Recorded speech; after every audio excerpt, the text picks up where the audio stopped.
Victory by Doug Jones in Alabama. Does this complicate the tax situation at all? Well, but he is not likely to be seated in the Senate until after the first of the year. So if it is any complication, it'll be because Republicans were unable to get it done this week or by next week. And it doesn't look like that's going to happen. So Doug Jones won't be a factor in that, but he will be coming next year as they start dealing with some difficult budget issues and some domestic programs, immigration, lifting the debt ceiling. Those will all be issues that Congress will be having to take up after January 1st. Right. And that's where he will be having his impact. So this may be one of the last things that the Republicans can deliver then here on this tax legislation. How close are we exactly, Joe, on this? Well, they're moving toward getting something together to be able to release on Friday, or as early as Friday, followed by votes early next week, and finishing it up by middle of next week, by Wednesday, and sending it on to President Trump for his signature.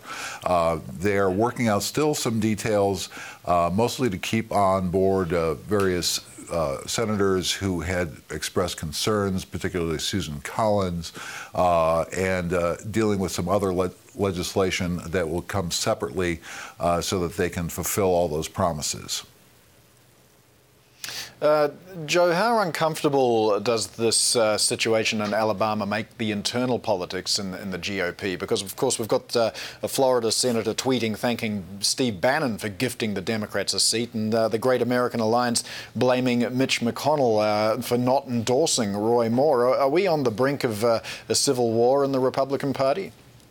Well, yes. I mean, that is certainly something that's going to be boiling up more and more, particularly next year as we move toward the elections. I think it does for the tax plan. It gives Republicans in the Congress much added incentive to get this done, to work out whatever they have to do to get it finished and through both the House and Senate. They may have to come back and make a few technical changes later, but they have the motivation to get things done now.